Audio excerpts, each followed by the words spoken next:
All right. Hey, everybody. My name is Alan Perlman from UAV Coach and Drone Pilot Ground School. Thank you so much for joining us on this Tuesday evening. As I was telling a few of you in the chat pane, we just had a big storm roll through here in Nashville, Tennessee, and I'm feeling quite cozy in my basement kind of office situation here. So I hope you all are doing well. We have folks dialed in from all over the world, Colombia and South America, all over the US, Hawaii, Canada, Europe. We've got a couple of Aussies, one on the West Coast, one on the East Coast. And I'm just so thankful to have all of you here. So tonight's gonna be really fun. My introduction for tonight's training is this. It should last about 45 minutes. You're able to see me right now. I'm gonna pass screen controls to our presenter in a second. And I've got a bunch of questions for him. And make sure to communicate with us in the chat pane as well. I'm gonna be doing my best to look through the questions as they come through, and I'll do my best to kind of pick them out and throw them at Greg, our presenter, where appropriate. So when you think about drones, that's one thing that we all share in common, right? We're here because we like to geek out about drones. Drones can be used to do a wide variety of things. And many of us are familiar with those most common use cases. And I'm thinking about those kind of introductory commercial use cases. So basic kind of aerial photography and videography. Perhaps some basic mapping and modeling work that's done for construction companies or engineering companies.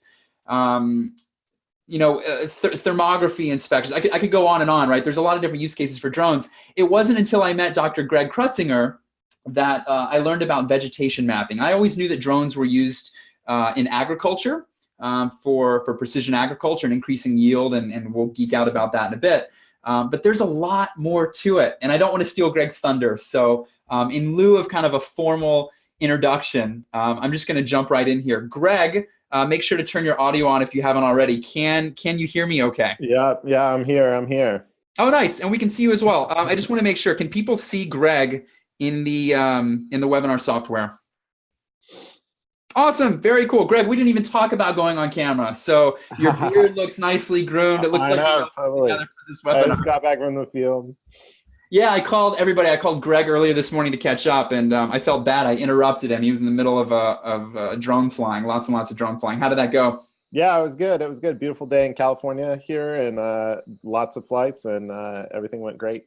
Nice. That's great. That's great. So you caught the drone bug back when a while ago, right? You were getting your PhD in ecology and evolutionary biology. Yeah, Tell us a little bit about why you started, how you kind of got into drones. Yeah, totally. So I did my PhD at the University of Tennessee in Knoxville. So we have the Tennessee pride going on. Walls, yeah. I went on to be a postdoc at Berkeley for a couple of years and got a faculty job then at University of British Columbia up in Canada. And so I was running my own lab. I had graduate students. And a lot of my research was on plants and genetics of plants and lots of insects that feed on plants. And I was looking at resistance and susceptibility to bugs and other types of insects. And I was interested in drones as a way to collect data in these experiments. You know, you go out in the field, you hire a big field crew, they have to go and measure all the traits of the plants and the leaves and all this stuff. So I thought that we could use aerial imagery at high resolution. So, you know, satellites weren't high enough resolution for us. And so I started playing around with drones, and this was kind of 2012 into 13 into 14. And, you know, I started out with early 3DR drones, you know, kind of zip tying cameras on and trying to get the Canon hack kit to trigger reliably, and then trying to process it all together. But I got super hooked on the technology, and I saw, as a scientist, I saw it would change science. And I was really excited by the technology. It's so much so that I left academia to join the drone industry, and gave up, you know, a reliable paycheck and my career as an academic that I spent about 12 years building. And so it was a big decision to move to California, and I joined 3DR at that time. And, you know, I was there kind of the peak of 3DR and solo and the launch and kind of all of that. And the world's first smart drone, I believe, right? Totally. Yep. And I was running actually the academic program. So I left academia, but I was still excited about having a foothold within the academic community and supporting them in adopting drone technology. And that's where I started learning a lot more actually about robotics and open source drone code and like this whole new world of people that weren't plant scientists, but really excited about autonomy and all the other aspects of drone technology. From there, when 3DR kind of pivoted, then I went on to Parrot. So Parrot had just launched the Sequoia camera. I have a Sequoia camera here. They had just launched Sequoia, and they were interested in people that understood plants to go out there and talk to customers. And so that's basically was my role to really think about the sensor side of things, less so the drone side, but more about the sensors and the data. And that was really, within Parrot, that's that whole family of companies. So it's Parrot and Pix4D and SenseFly. And so then when Parrot pivoted, then I went over to Pix4D on the data side. And so I've been through 2 pivots, and that's kind of the harder side of the drone industry in terms of the past couple of years. But Pix4D was a really exciting place. And actually, I went back to the same office and the same desk. And I was just thinking about software and data. And that's where I really just found this whole world kind of coming together of like, you have drones and you have sensors and you have photogrammetry and remote sensing. And then just thinking about the data side and seeing people struggling when it came to plant data and all the questions around how do you map plants well. The technology is changing fast. You have all these different sensors and different drones and all these different applications. You have ag and forestry and golf courses and environmental consultancies. And that's when I founded Scholar Farms, was really to say, hey, you know, this is something I'm pretty good at, is I have an experience in teaching, and I can really talk to people from a plant side, boots on the ground, kind of field perspective. That's my background, is going out and, you know, I'm not a remote sensing PhD. I use, you know, giant experiments of plants and go out and measure things about them. And so that's really what Scholar Farms is about, help you kind of get up to speed on mapping plants with drones. That's all we really focus on. It's kind of a niche. And so that's where we're at today with the Masterclass. And then we do a lot of hands-on training. That's what I was doing today up in for the University of California system. I work pretty closely with those guys since I'm here in the East Bay in California. That's awesome. So as far as what you were doing today, I'm curious, what were you flying? What kind of software were you using? What was the purpose of the mission? Kind of bring us right in. Totally. So we were up at, the University of California, one of the crown jewels of the University of California system is they have these nature reserves across the state, and some are a couple hundred acres, some are thousands of acres. There's 39, soon to be 40 of them distributed across the state of California. They have, a lot of them have cabins and research facilities and all this stuff. It's really an amazing network that spans from the high Sierras to the deserts, to the coast, to the islands off California. And they just received a big grant from the Moore Foundation. So Moore's Law, you've heard of Moore's Law and like storage and all that kind of stuff. So the Moore Foundation gave them a big grant, and they're interested in mapping, basically tracking water throughout the state of California. So there's huge issues with water.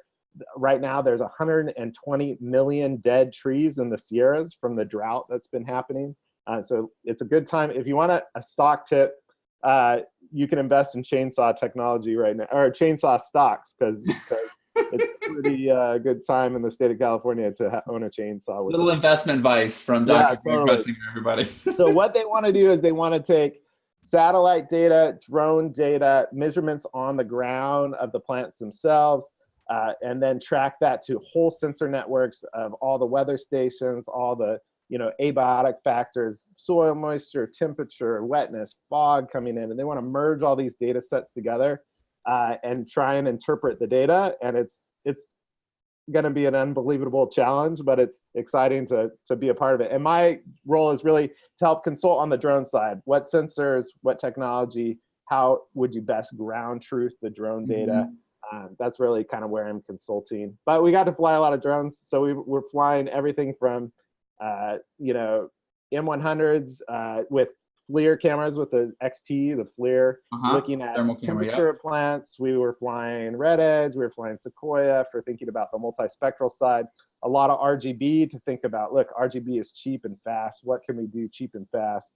What's super high end? How do we calibrate it all? We're talking about putting ice buckets out in the field to calibrate the thermal data and the plants.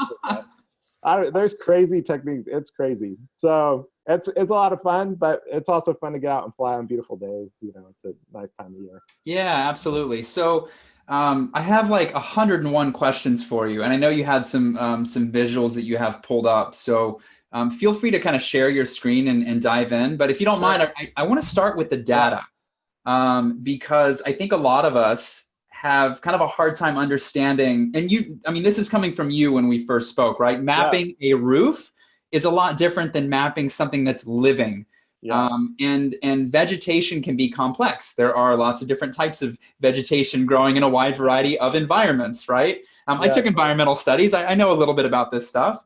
And what kind of data is available, right? If we kind of break down, I mean, you mentioned a few things like, elevation and soil and moisture. Like walk us through kind of at a high level, like what data are we able to capture? And then from there, I want to ask you some questions about sensors. Sure. So, I mean, so you're thinking about with drones in particular, and in terms of, So, just to start out, like there's just your basic color imagery, and that's with your Mavic or a Phantom or whatever you're flying. And that's standard RGB, red, green, blue sensors in there that we see with our naked eye. And I think that a lot of people underappreciate what you can do with just standard color imagery. I think you can see a lot, and there's a lot to just getting that aerial perspective and using it for management decisions. I think, and using that for pretty quick mapping. So there's some pretty new tools out there, like Drone Deploy has their live map feature, so you can just get a quick scouting map of a field in real time using a P4 and an iPad, for example. From there, we can get high resolution video, of course, off of our 4K cameras. There's some interesting new tools that I can show in just a bit about using video, georeference video, which I think is pretty interesting from just a quick and dirty field scout, for someone that's not necessarily going to pay you a lot of money, but it's a product you can deliver.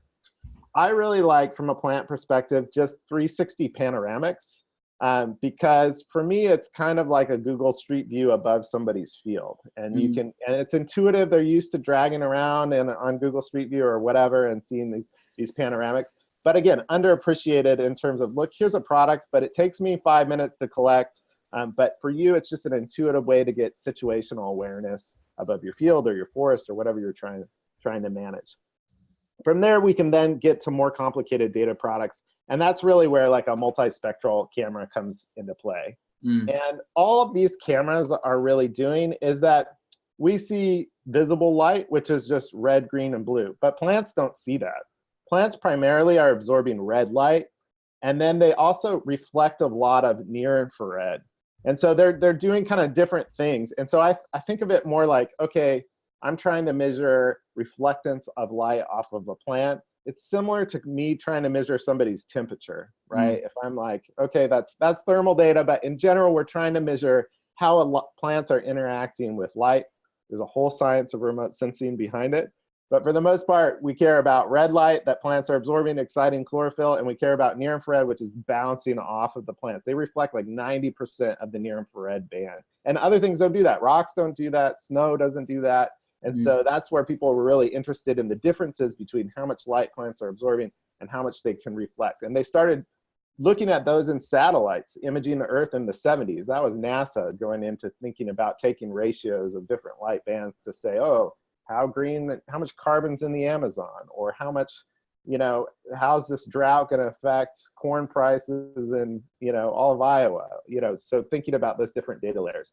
But the images, they're putting off standard file formats. So it's just a standard TIFF file. They're just in different bands. So instead of red, green, blue, we have red, green, blue, but we also have red edge, which can relate to plant stress, and near infrared, which is how much light is kind of bouncing off. So these different bands, that's just the way to think about it, is look, plants interact with light a little bit differently. We're just tailoring the camera to really figure out how the plants are doing based on how they interact with light instead of us and how we interact with light. So that's great. That's kind of the data layers. I mean, they're standard photos. They're just TIFF files in those really narrow bands. Perfect. And then one analogy that helped me to kind of wrap my head around this when we first met is that you said it's kind of like using a thermal camera. There's certain sensors where you can sense hot versus cold. And then there's certain sensors where you can say, okay, I'm looking for 101.3 degrees versus 104.8 degrees. Totally. Right? Is that a good way of thinking about it? Yeah, and so when we think about, I get questions all the time about like, which sensor should I use and what's the quality of the sensors? A lot of people use just modified cameras. So on a standard camera, there's like an infrared filter because we don't want that messing with our imagery. You can pull that filter out and you're getting the red band and you're getting the near infrared band.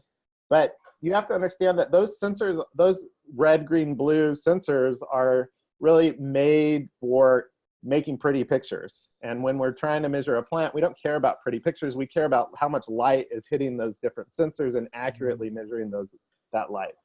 So what those cameras will do is they'll give you a good, some reflectance off the plants. But if you want to fly that on a cloudy day versus a sunny day, or you're trying to compare this field versus that field in different flights, it's not going to be dependable, imagery that you can rely on over time. It's going to be, okay, relatively within this field, if I'm trying to look for a visual, we can use these cameras. Me personally, I would just map with a 20 megapixel color camera. I think it tells you a lot just mapping in color, and just stick with that and tweak the visualization of the color. Drone Deploy and some other folks will let you just do these colorized maps using RGB, these kind of false indices. And to me, it's like, well, if you're just looking for a relative difference in your field, like that'll do it for you. If you're trying to be more quantitative, then you need a better sensor. You need something that's going to be more reliable in how it measures the plants. And that's where it gets more expensive as well. Yeah, and I definitely want to come back to price because I know we had a lot of questions around the pricing of not just the hardware and the sensors, but the software component as well. Yeah, totally. But let me take a step back. So who needs this data? If you could talk a little bit about not just kind of the business opportunity, but there's a lot of folks not necessarily interested in kind of starting an aerial service business and offering this as a service, but there are ecologists and conservationists. Totally. And we've talked at length about different types of use cases for this data. So who's actually looking at this data and helping them drive decisions? There's definitely any kind of professional organization or business or government entity that's interested in plant mapping can be interested in drone technology because drones provide on-demand imagery for a pretty low price at really high resolution. And so the applications for that are tremendous, but they're not everything.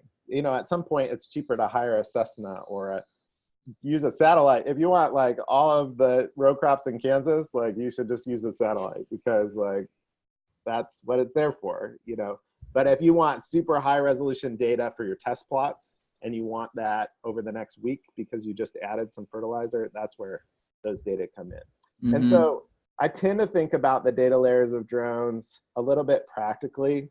Like, hey, if you want to count every flower, you probably just want to take a still 20 megapixel. You want to fly your Phantom over your plots and just take a 20 megapixel picture at 10 meters off the ground. And that way you're not stitching, you're not getting artifacts from wind and the plants blowing around when you try to merge the data layers. It's intuitive. You take a picture of the plot, maybe you set out a little paper plate or something with a number on it so you can see it in the photo. From there, it's like people use the maps a lot once you take all those photos and stitch them together. A lot of people are interested in the terrain models that are generated. That's a standard 3D product for thinking about drainage out in your field. They want contour lines for thinking about elevation differences. Lots of people use that, not just in ag, but a lot of people are interested in slope for management decisions, for research, et cetera. And then the multispectral data is really just a heat map of plant productivity. People say health, but I think it's like, well, it's more like greenness.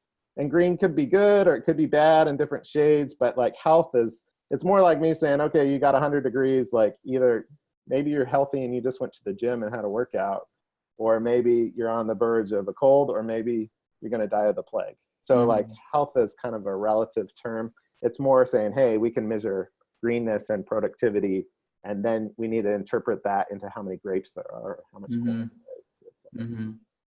That's great. Cool. So we've talked a little bit about the different types of sensors. let's get into the data. So if you don't mind kind of sharing Sure. your screen, and while you're pulling that up, it might be helpful um, to talk a little bit about how the data is captured. I Sure. think when it comes to operating a multi-rotor or even fixed wing, the operation is relatively straightforward. You know, kind of Yes. knowing what to do with your hands, you figure it out relatively, easily. But the knowing kind of how the software works and how to set up an automated mission, right, where you're overlapping images, and like, can you talk a little bit about how that works? Like, I know you mentioned drone deploy a couple of times. Sure. There are many options out there, and I kind of want There's to a bunch. talk through some of that. Yeah. There's a bunch. So the first thing to think about is obviously like the camera that you're flying and what you're going to put it on. And so something like a Sequoia, it's GoPro size, 100 megapixel. It can fit on, an older Phantom. There's some integration kits. The main issue is how are you going to get power out? You need to think about that. There's some integrated platforms for Sequoia, so something like an EB. I personally fly on an M100 because it's easy to get power out for smaller spatial scales. I fly an EB for larger spatial scales if it's depending on my time. From there, you're going to plan your mission for 80% overlap or so in the photos. So you're going to either pull up your app, set the area you want to map and your overlap, and it'll fly that standard lawnmower pattern. I use a lot of different apps. I use Pix4D Capture. I use Drone Deploy. I use DJI Ground Station. On EBs, I use their mission planning software, eMotion. I'll use open source softwares like for PixHawk. So there's a lot of different options there. But the key is really overlap within the imagery. Typically, you're flying a little bit higher for these cameras. And that's because if I held this camera right above a plant, the offset just the physical offset in the lenses is going to means my photos are actually kind of offset. So you have to fly. They're really made to fly at, say, 30 meters or 100 feet and up. And they're a lower resolution camera. They're like 1.2 megapixels or so. So they're really more for the broad. They're not for counting every single flower. It's more for saying, hey, I got 8 to 10 centimeter pixel sizes, but across an entire field, that's pretty good. That's a good gradient or a good heat map out there. And so from there, you're going to land. So you go, and every time this thing triggers, you're getting 5 photos or on each of them. This one has a color camera on it, but it's kind of crappy. Sorry, Parrot. But so if it triggers 1,000 times on a mission, which is a fairly big mission, but not unheard, that's 25 minutes or so, I'm getting 5,000 TIFF files. I mean, sure, they're 1.2 megapixels, but it's still like 5,000 files in 25 minutes is Wow. quite a bit. So then I need to think about like where I'm going to process that imagery. In the future, as onboard computers get better on the drones, I think you're going to see a lot more onboard processing, similar to Drone Deploy's live map, but for multispectral data. And we're already next week I'm doing a webinar with Pix4D. They have a pretty interesting new platform out. I can't really talk about it right now. I'm a beta tester, but it should speed up some of the processing. And there's just interesting things there on that bottleneck of processing.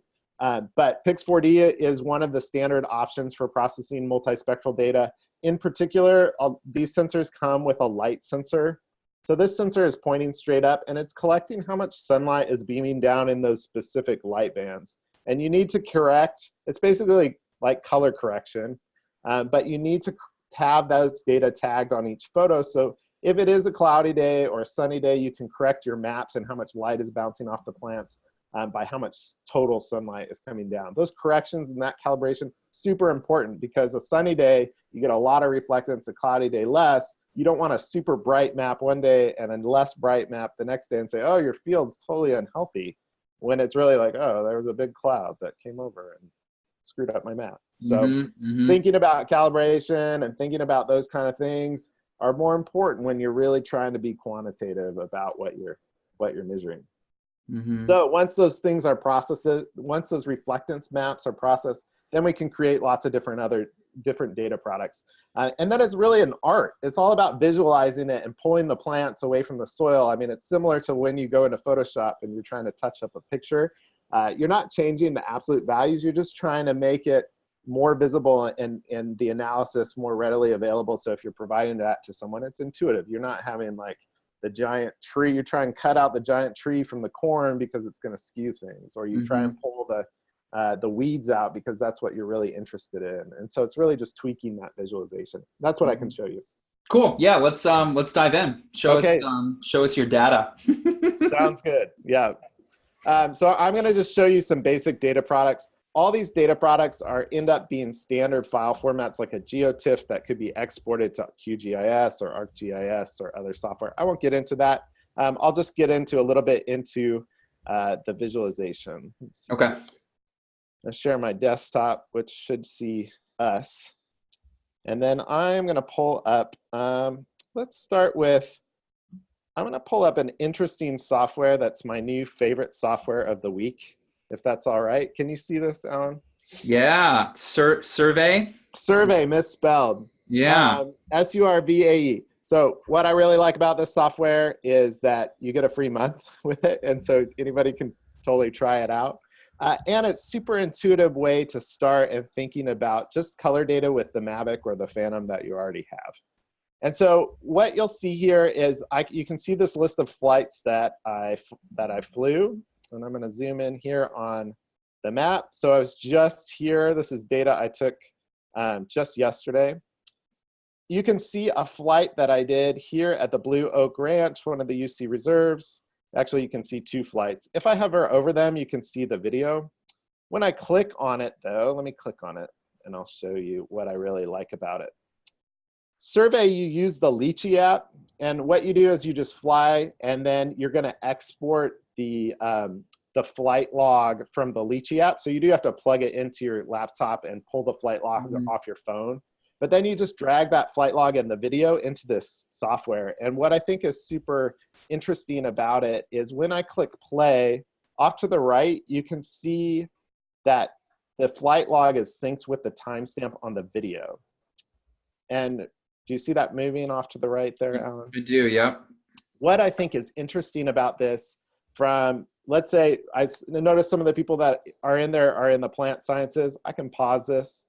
What this does is it lets me use video to do georeference surveys. So I'm flying a quick transect over somebody's field, and what they can do, this takes me all of 2 minutes, but yet you can see, like, look over here, I'm looking at that specific tree.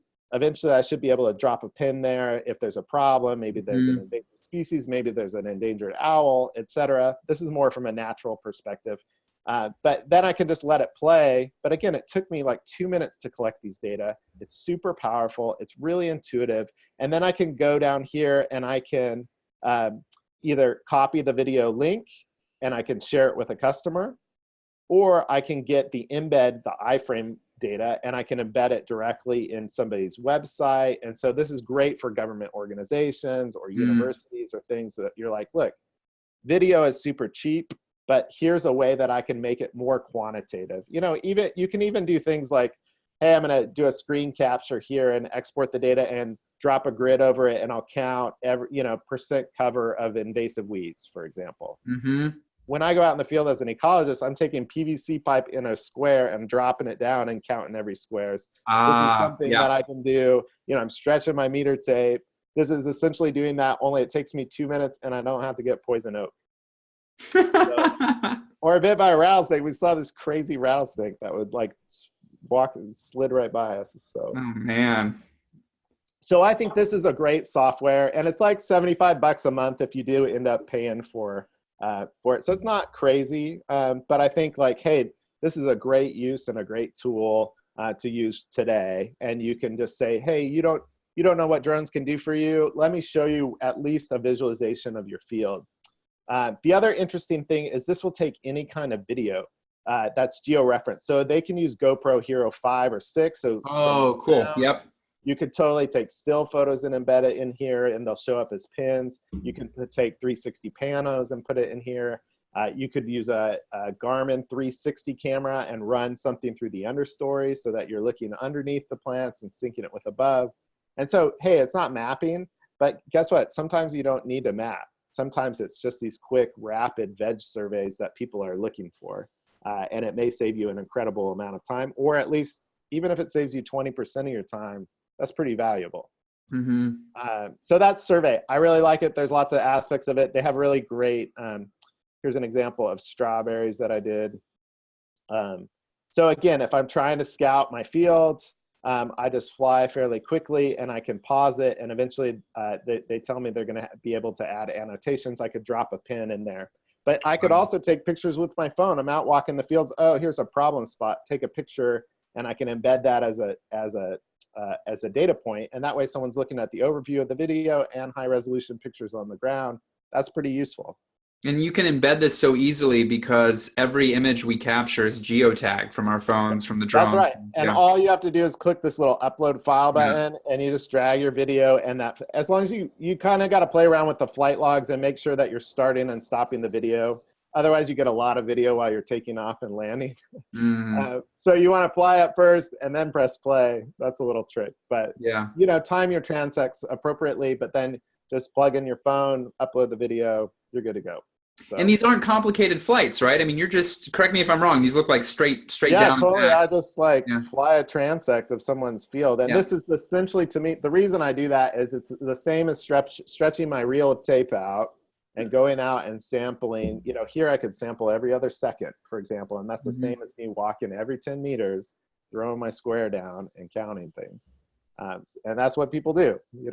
I spent 10 years doing that. So it's not high tech, but guess what? Like sometimes you don't need computer vision and AI and machine learning and auto classification. Sometimes you just need to go out with your Mavic and do a transect of someone's property and show them the data within 10 minutes after uploading, or send them a link and go on your way. You just used like all the Silicon Valley buzzwords in one breath. That was great. Totally. AI, machine learning, augmented reality, and crypto, and you're good to go. Oh, we forgot about crypto, right? No, but it's like, let's be practical here. Like the thing is that it's kind of a race to the bottom when it comes to service providing, and a lot of it's developing relationships and giving stuff. Farmers they've seen drones come and go. We're in kind of version 2 or 3 of drone technology for ag, and so a lot of it is they have Phantoms, they have Mavics. They're sitting on the shelf. Sure, they let their kids play with them. It's because we don't have these tools that make it a little bit more intuitive to reference the drone data. And that's what I like about survey. It's like, I met these guys at Exponential. They're super cool. It looks like they're building cool stuff in. I can do stuff on the ground. I can do stuff in the air. It's pretty cheap, and it's not stitching 10,000 photos together. So let's talk about stitching 10,000 photos together. So I'll pull this up. This is, again, just Pix4D. I'm just opening the cloud here for Pix4D. I also want to just highlight color imagery first to kind of start. And so this is Pix4D Cloud. This is just one of their example data sets. They were doing a corridor mapping with an EB. So that's kind of what this data set is. And an EB is the SenseFly EB. That's it's a fixed wing system. Costs somewhere between 15 grand and 18 grand, something like that. That's right. Yeah, the cheaper version of it, still not cheap, is EB with Sequoia, and it's just Sequoia. You can't get a better color camera in there, but it's around 10K. Okay. But you're getting 400 to 500 acres on a battery. So if you're a service provider at some point, fixed wing is going to pay the bills, and your Mavic is going to take 27 batteries and way too long. Right. So the interesting thing, the reason I wanted to show this is just that when you start thinking about vegetation patterns, it's really about showing people variation. Like, where's the variability in my field? What areas do I need to go spot check? Is my machinery working like it should? Is my irrigation working like it should? Did my guys go out there and do what they're supposed to do that day?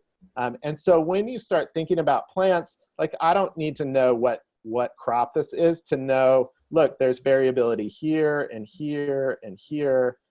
Some areas tend to be greener than others. What's driving that variation? Maybe it's just historical soil. Like, that's a crappy area of the field. The soil's clay. It's always going to be crappy. But maybe it's something that's a little more apparent, like, hey, I got to pivot head out on my irrigation, and so I'm not irrigating the right areas. I'm losing crop value. So sometimes it's going to be things that you can manage, and sometimes it's just going to be historical. Oh, that's the crappy area of the field. It's always like that.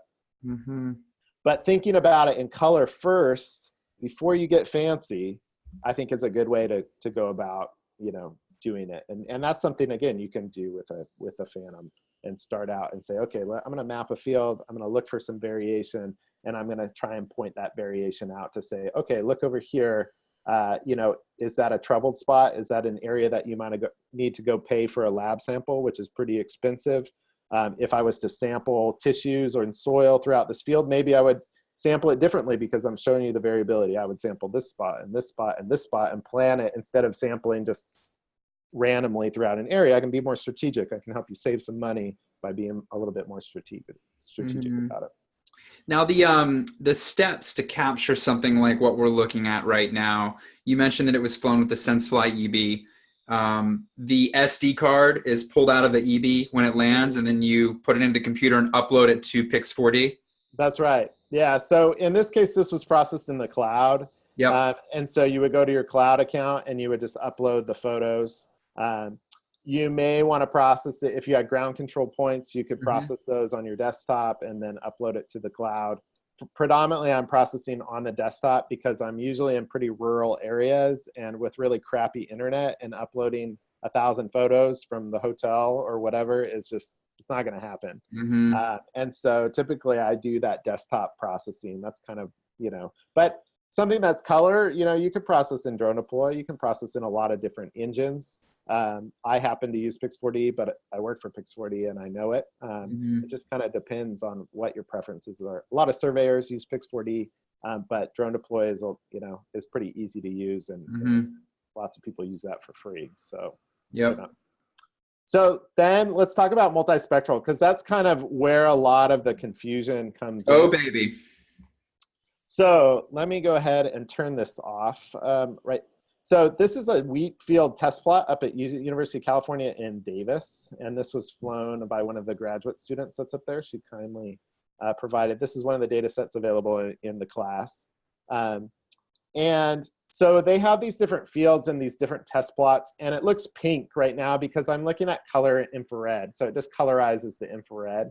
And so you can see that infrared bouncing off these wheat plots that would normally be pretty green. And so you can really see that infrared light really bounces off. It really captures the variation between the different research plots that are out there, including the side field here that's just been mowed. You can see all the mowing pattern that comes in, and it's just super visible. And I wish I had a side-by-side. I don't think I have a colorized. I don't have an RGB in this one. So when we take different ratios of the light bands, we're doing some pretty simple math. Like, it's not complicated math. It's like, I don't know, 6th grade math. It's taking one band minus another, and we might do some, divide it by the total, and then we're applying a color to it. And all you can think about is these maps is they're just different ratios of the light bands in order to visualize the data patterns a little bit better.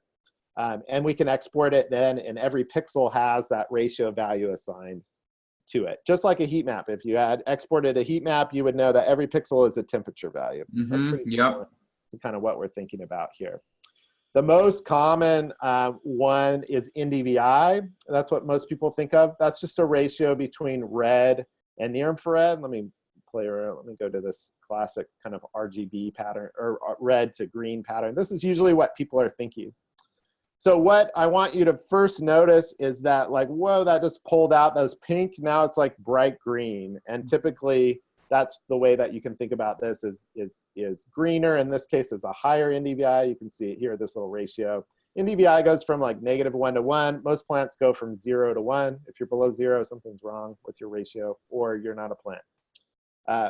But you can see up here, this really green plots are probably the most productive wheat plots. So they're probably up here around 0.8 or so are these different plots. And you can, the reason I show you experiments is it really shows you the variability between the plots. And some of these plots are fertilized with nitrogen and different watering levels. And you can see, like, over here is probably fertilized less, but there's a lot of variability in there. We can zoom in. You can see the fertilization treatments were totally even as well. They might have missed some spots in here.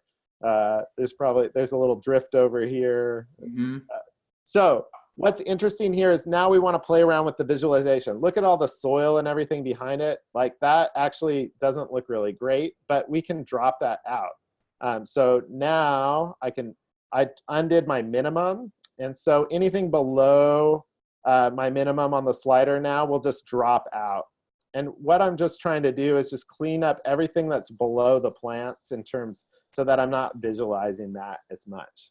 And that's where a lot of the art is just like, look, how do I pull this out so I'm just seeing these different plots and not seeing the soil or the grass that's in between the rows or the tree that's right there. You're trying to tell kind of a cleaner story here. Yeah. Yeah, totally. And that's just playing around with your visualization. Like, okay, I'm gonna look at my max. I could undo my max, and I could just look at, okay, I just want index values that are between 0.7 and 0.8, because for some reason that's interesting to me. Maybe that's just the productive corn, for example, or just the productive wheat that I know is going to get full yield. So how much of that area is visualized? And you could say, oh, look, it's 20% of the field that's high yield at the moment. So it's not like, right now it's not changing anything about the map. It's just changing that visualization. It's like playing around with the color balance to make you look more tan. Yep. It's like you're still kind of need to get out and get more sun, but it sounds like a personal attack, Greg. No, I'm just kidding. No. Tell me a little bit about Mica Sense and Atlas and what we're looking at right now. We've looked at Survey, we've looked at Pixel. Totally. What is this software? Yeah, so Mica Sense used to do the processing, and so there's a lot of engines right now. You can upload all their photos, they process it into a map, and then they add different analytics. So like Precision Hawk, Agrobotics, a bunch of these different folks, different options. But really, all they're doing is kind of colorizing it in different ways. Some people are adding in auto detection, like they can count every plant that's out there. Some of those work just okay. They work better than others. Mica Sense had this Atlas platform, and the nice thing about Atlas is that once I got a visualization that I like, or a colorization that I like, I can then go up here and I can share it with a customer. So I can just go ahead and share that link, and that way I don't have to upload a giant map. They can just interact with it themselves. They can play around with the link themselves. And visualize it and maybe tweak the data a little bit. And that's actually a pretty nice feature. They also have some other indices in here. So for example, here I can just look at the near infrared reflectance values in here. Let me turn off my NDVI. So this is just near infrared. It's not colorizing it, but I can look at the raw values in there. I can export that data layer. I can look at, they have some algorithm they call chlorophyll. That doesn't actually look very good. So there's just different ways to kind of look at your Osavi as another index. Actually, that highlights the plot level differences pretty well in terms of, I can play around with this visualization. So lots of different indices is kind of the point, and lots of different ways to visualize the data. And so it's really getting the data, like I process it into my maps. Those maps tend to look like that, just that, this reflectance map. So this is just in IR, but in Pix4D, you're going to get a red one, you're going to get a near infrared, you're going to get green, and then you're going to get red edge. So they all look like this kind of grayscale. And so then it's really about colorizing it. How do I colorize this for things that I'm interested in? Is it nitrogen? Is it pests? Is it, invasive species? Like, what are you trying to do here? So, and then from there, you would export the data layers to something like, if I wanted the plot level averages for NDVI, I would have to put that in a GIS software and then highlight, draw a polygon around, and try and get the mean values of each one. Like, it's really not a GIS software. It's just a kind of processing and visualization tool. That's great. You can go you can do a whole PhD on GIS and remote sensing and all this stuff. What I try and do is say, look, I'll get you so you're at least confident you're processing the data layers and then making them visualize them in ways that are useful. But then if you want really true analytics, at some point you have to be a GIS software person. Just like when you're mapping, at some point you got to be a surveyor if you're trying to build a bridge. Right. Well, this is great stuff. I just looked at the clock. I promised our audience a 45-minute webinar. Yeah. I feel like we're just getting started. So I know. I'm happy to hang out for a bit. What I want to do now is, if you don't mind, kind of putting on your sales hat a bit and telling us about this program that you put together. I'm very excited about it. I know myself that I have a lot to learn, and it's an unbelievable course. So it's a masterclass in vegetation mapping with drones.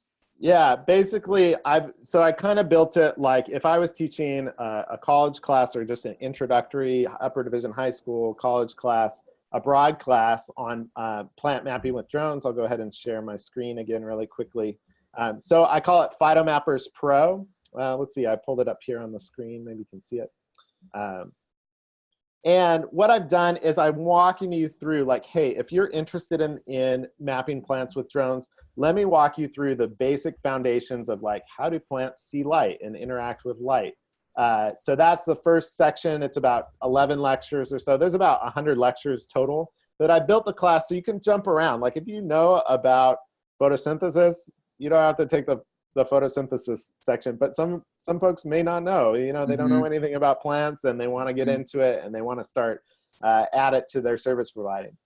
I talk a lot about photogrammetry and mapping. A lot of that is overlapping in just mapping with drones in general. That's a similar sort of stuff, getting enough overlap, accuracy, processing, how collecting data on slopes, et cetera.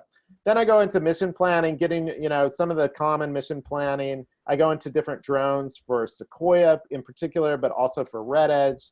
And then I really get into processing, visualizing the data, and then all the example data sets. So we have berries, we have ecology experiments, we have turf grass, we have forest, clear cuts, we have grazing experiments. We get into just a ton of different examples of like, look, if we're using it for this and that and this, and that way you can pick and choose. Like, if you're not into ag, we have environmental management. I know a lot about ecology.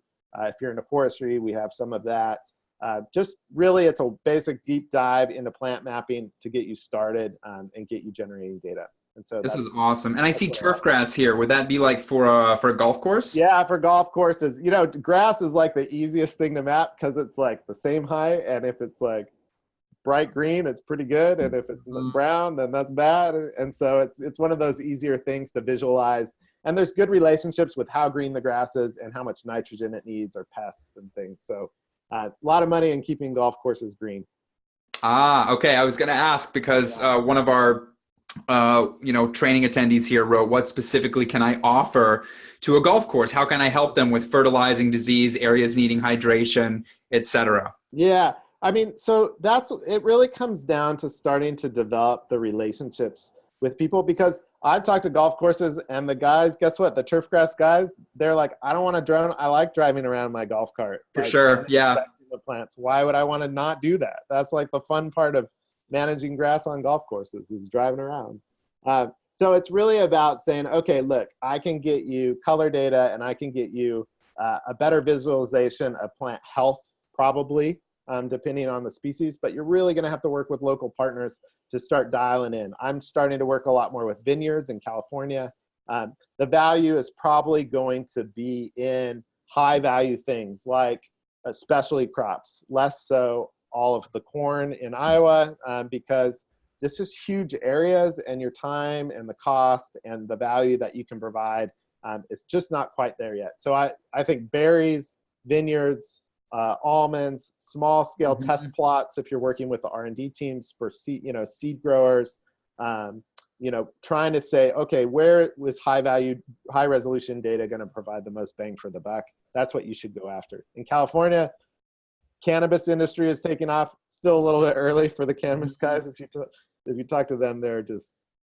Yeah, I think you told me you went to like some sort of conference to try and get a feel for whether or not they'd be receptive to this data. Yeah. They're just not there yet. They're not quite interested in precision management of weed quite yet. Not yet. Like a little bit early. They don't want to plant experiments that you fly drones over. They're just interested in like building their brand or whatever. Right.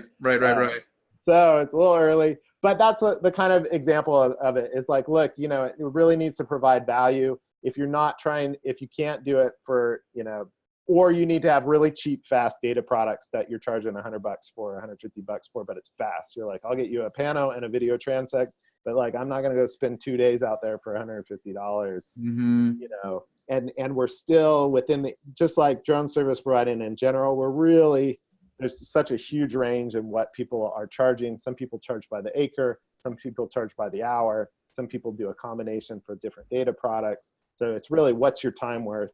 And what's the market going to hold? We're still in that gray area. For across the entire drone industry. Yep. So this class, Phytomappers Pro, it's $397. $7. Yep, and you can get $50 off. I just included a code in the chat pane, but I think it's, correct me if I'm wrong, it's Farm Drone 50. We'll knock $50 off.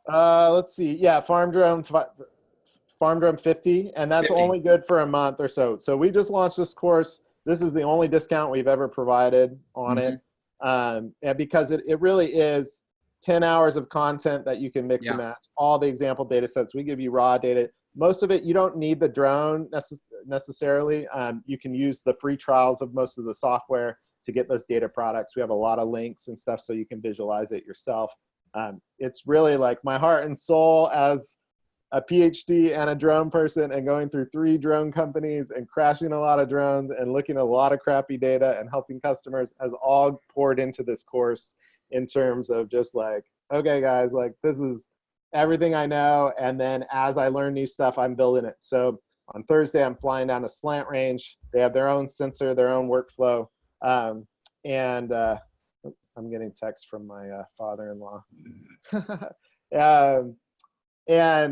and building it in. So as I knew stuff, I'm adding new modules all the time. I just learned about survey. I'm going to add that in there as well, you know, and say, hey guys, you know, you're really getting a customer relationship with me. Who's out there full time, trying to learn to map plants with drones and tracking the industry all the time for a very specific vertical. So that's what we're doing. That's awesome. That's great. Somebody just asked what the promo code is. It's Farm Drone 50. Let me just share everything in the chat pane one more time. Greg, kind of a sensitive question. So if you want to dodge it, please feel free. No, it's okay. But I know, you know, a lot of people have questions around pricing and packaging. And, you know, we talked a little bit about, you know, if you were approaching a golf course manager, it's about building the relationship first. And I wholeheartedly agree, right? It's not like we're selling these commoditized services where I give you a piece of paper and you give me $5 and that's the going rate. Because all of this is so new and a lot of people don't know what they don't know. So as far as this gray area of pricing and positioning is concerned, somebody asked more specifically to put a finer point on it. What are people charging? Is it per acre? Is it per hour? Is it per data set? Is it all of the above? You know, outside of kind of the research, you know, world, you know, if offering services, like what does that look like from a pricing perspective? Yeah, so I've seen service providers that are hiring folks and are doing, say, like a certain amount per acre, and then everything above that acre. So up to 75 acres, it's this price, you know, and that's like ranges from anything from, I think, you know, $150 or something like that, like $2 to $5 an acre. But it depends if you're mapping corn versus with really low commodity prices right now versus a vineyard, that's going to be totally different. And then in terms of the data products you provide, if it takes me 2 days of processing and then I'm providing that and I have to meet with your team and walk you through it versus, hey, I'm going to do a quick video transect, I'm going to upload it, I'm going to share a link, and that took me about a half an hour of work or so.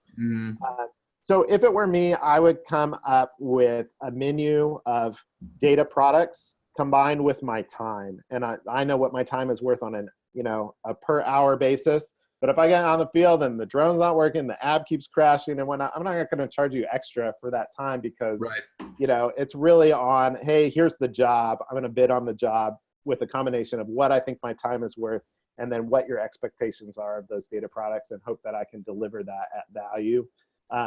And not underbid my time. I'm not going to go out there and fly it for free for forever because I'm hoping that down the line, because you're not going to value my time. But I may do a quick rapid data product and say, this is the capability. Do you see anything interesting in here for a 360 pano and a video transect? And if so, I'm willing to provide these other data products at, this is my hourly rate. Here's a menu of products. How much do you want this flown at what spatial scale? I would not get a 1,000-acre job without really dialing in what the expectations are, because it's going to take me 2 days to really do that well, and then another 2 days of processing. And so much of it is knowing the full picture of the work, right? I think it's very easy to say, oh, I'm only going to be in the air for 20 minutes. How hard could this be? But, don't sell yourself short, right? You've got that Part 107 license. You've likely got liability Totally. insurance. There's travel time. Yeah. You have to factor in your equipment and I might not be phrasing this correctly, but like the amortization of your equipment over time. Yeah, And for sure. And your there's just a battery. lot happening. Yeah. Totally. And I got to go. I'm actually like up for renewing my Part 107 here pretty soon, so there's software costs. Yep. I'll also say I'm a successful graduate of UAV coach. And Good. so, our whole office took the class. And so, that I passed. Well, we're still waiting on official word from the FAA as far as the recurrent knowledge testing process goes. We're at May 22nd right now. And August 29th, we'll hit that 2-year mark. And that's when a huge chunk of certified pilots, we're going to need to renew. But the FAA hasn't officially announced what that renewal process is going to be. So I wake up every morning and I check my inbox, and I've been pestering the FAA quite a bit over the last few weeks to get an answer. So, in the chat and whatnot, I know we're over time, but, what people are typically providing, there's a question about an actionable report. And so I would say that there are standard reports that come out. I go through that in the class of like reports that come out from some of the different software providers. For example, Agrobotics provides you a report, and that's pretty easy to go in. The question was about actionable reports. And I think that when it comes to plant data, you have to be really careful about what actions you recommend to people. So we're at a weird balance of like, look, here's the map. If you don't know what it means, you're going to hand it to someone and be like, I don't know what this means. I don't know if you should fertilize or not, et cetera. That's where you really have to work hand in hand with them as a partner and say, let's go out in the field and take a look, and let's try and line up this map and see how it compares to what you're seeing on the ground, and what in whatever crop you're working on. And so you need to, we're at this weird in-between space, whereas a drone service provider, you don't want to say how much fertilizer should add. You really want to give it to a crop consultant, say, here's the variability, here's the trouble spots. I'm confident in these data, but I don't know how to interpret them necessarily. You really need to talk to a crop advisor, a crop consultant, or work with those crop consultants and say, hey, I'll do the service providing the data collection. I'm going to hand it over to you so that you can do a proper interpretation for that field, that crop, that variety. That's great. That's great. So everybody, just one more time, scholarfarms.com to learn more about Greg and his background and this class that he put together. Now, Greg, you have a free class as well on your site. So if you follow that link that Alan just shared, I have it's about a 1 hour or 55-minute class, and it really walks through, it's just a quick start class of like, look, I talked kind of in a hodgepodge of topics today, but it runs you through, here's the history, a brief history on drones and sensors, and then a history on kind of plant mapping and where that fits into the industry. So I talk a little bit about the revolution in the ag space right now. Ag tech is really big, imagery is really big. So that's a free class. You can totally just sign up and take that. You can take that right now and just walk yourself through it. And at the end, I say, oh, if you want to really get into the data, then you can sign up for the paid class. But that's a free class that's used by a lot of schools and universities for just kind of a free, quick, let me get you up to speed on the industry and where drones fit in. You should share it with people that couldn't make the webinar, et cetera. So it's just, kind of my gift to you in terms of, hey, test out my teaching, see if you like me. Hopefully I'm not boring. And go from there, and then if you really want to get deep, that's what we have the paid for course. That's our commercial offering and commercial training. But that's kind of where we're at for the company. Very cool. And I'll send out the URLs via email to everybody as well.